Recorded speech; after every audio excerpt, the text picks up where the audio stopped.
बिस्मिल्लाहिर्रहमानिर्रहीम। अस्सलामुअलैकुम। यह है उर्दू पॉइंट और मैं हूँ आपकी मेज़बान महा रशीद। नाज़रीन, इलेक्शन की आमद है और तमाम सियासी नुमाइंदे जो हैं वो आजकल एक्टिव नज़र आते हैं।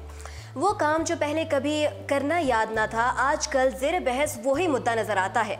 इसके साथ साथ जलसे जुलूस, कॉर्नर मीटिंग्स वगैरह भी आम हो गई हैं। नाज़रीन, इसी सिलसिले में हमारे साथ मलिक कैसर नदीम अवान साहब मौजूद हैं, जिनका ताल्लुक ज़िला भक्कर की तहसील मनकेरा से है और इसके साथ साथ आप लीगल डिपार्टमेंट से भी ताल्लुक़ रखते हैं। और आज के इस दौर में जहां आदमी आदमी को काटता है, वहीं आप समाजी कारकुन बनकर आवाम की खिदमत के लिए कोशा रहते हैं।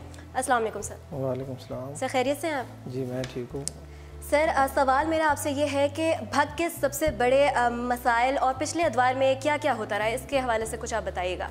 सबसे पहले तो मैं आपको ये बताऊं कि बक्खर जो है ये एक बहुत पसमानदा ज़िला है। 1982 में ये मियाँ वाली डिस्ट्रिक्ट जो था उसके साथ मुल्का था। 1982 में ये सेपरेट डिस्ट्रिक्ट बना था।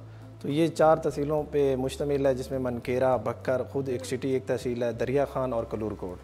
तो इसके जो मेजर मसाइल बहुत सारे मसाइल हैं। सिर्फ एक मसाइल हो तो उसका जिक्र किया जाए तो वहाँ तो मसाइलिस्तान का गढ़ है वो।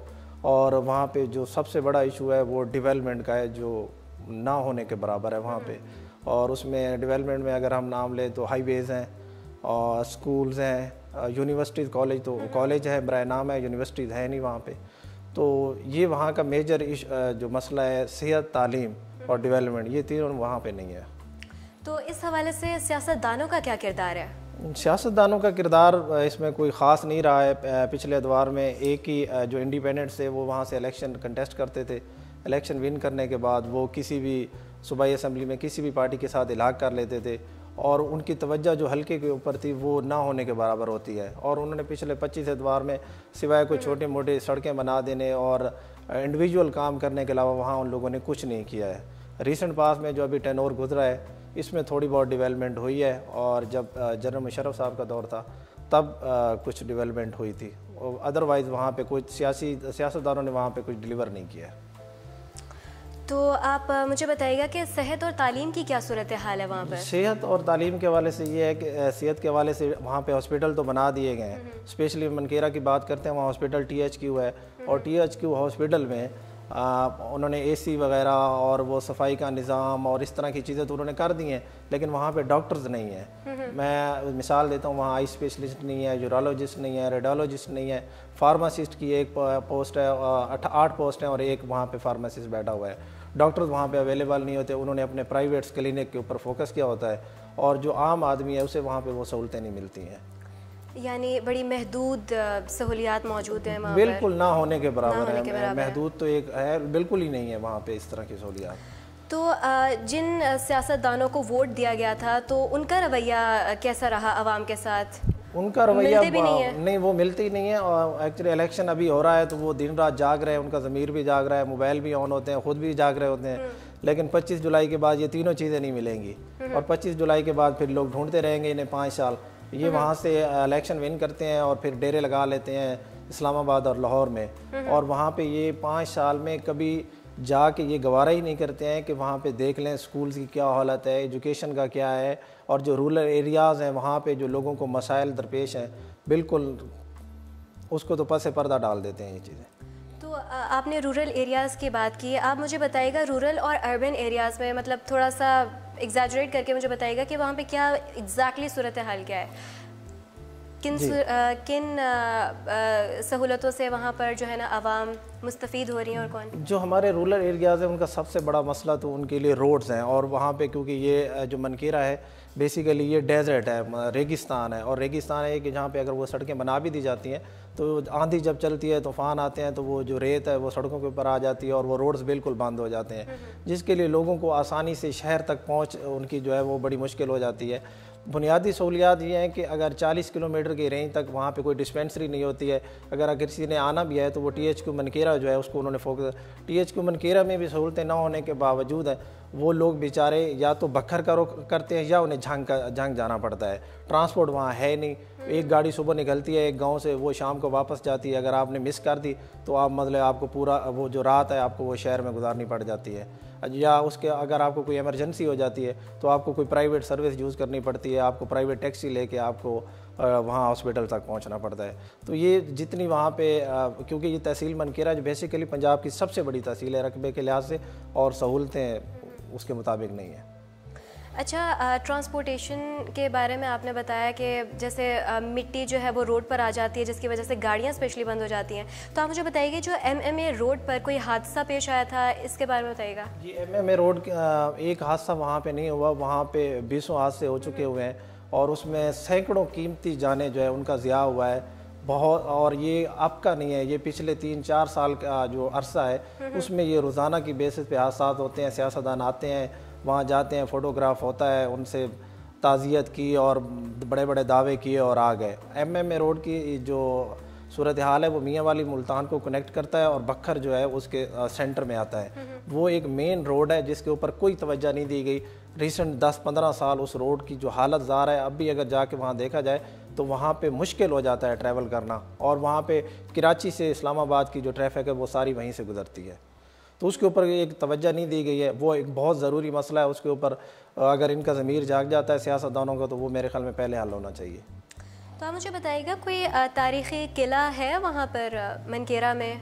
जी, मनकेरा में एक तारीख़ी किला है, और तारीख़ी किला है नहीं बल्कि था, अब तो वो रहा ही नहीं है, क्योंकि लास्ट जो 5 साल थे उसमें जो मकामी लोग थे उन्होंने उस तारीख़ी किले की जो मट्टी थी उसको उखाड़ के वो किले का जो है वो उसको मिसमार कर दिया हुआ है। ना उसके ऊपर किसी ने तवज्जो दी है, ना सारे कदीमा वालों ने वहाँ पे तवज्जो दी, ना वहाँ पे जो लोकल गवर्नमेंट थी उन्होंने भी कोई तवज्जो नहीं दी। वो तारीख़ का किला था, वहाँ पे नवाब सर बुलंद खान साहब थे, जब अफगानिस्तान से जंगें लड़ने के लिए जो हिंदुस्तान का रुख करते थे वो सारे उस किले में क़याम करते थे। तो उस किले को जो है वो मसमार कर दे गया। हालांकि अगर उसकी हिफाजत की जाती तो वहाँ से रेवेन्यू भी जनरेट हो सकता और बहुत कुछ हो सकता था वहाँ।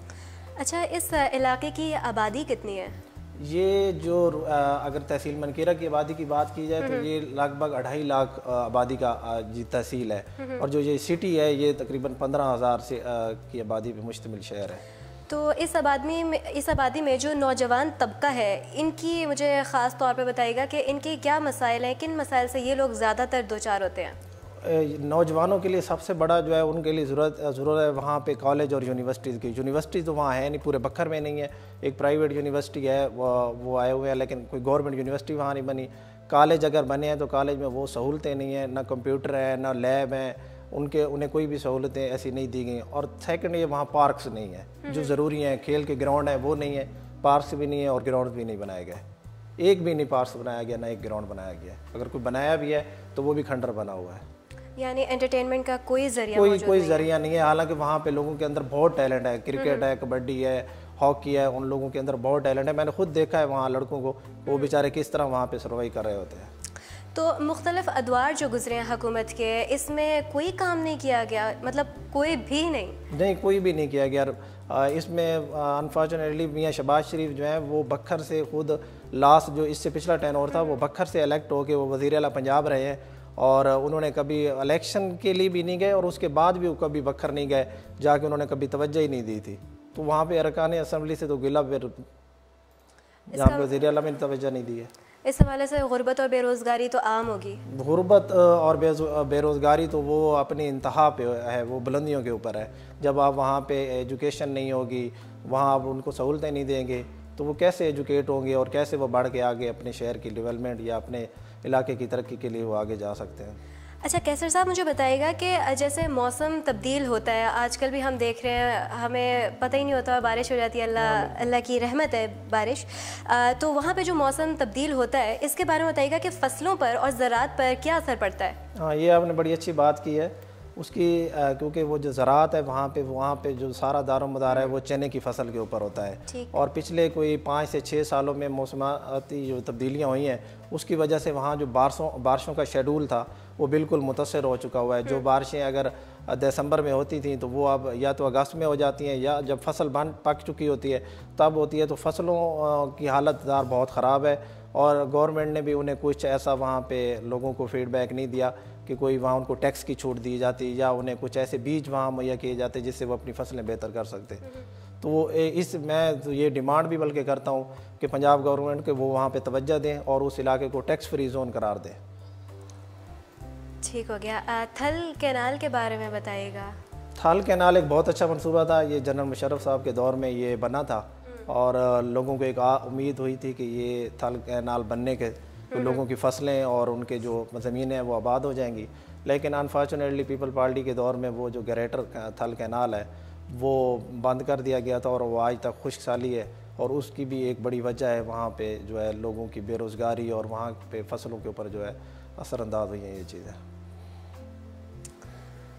नाज़रीन, पंजाब की सबसे बड़ी तहसील मनकेरा जिसकी ये पसमानदगी है और जिसके बारे में आपने कैसर नदीम अवान साहब से पूरी डिटेल्ड बात सुनी, बहुत शुक्रिया मलिक साहब आपका। थैंक यू सो मच, आपका बहुत शुक्रिया। Thank you so much. नाज़रीन, मुझे दीजिए इजाज़त। अल्लाह निगहबान।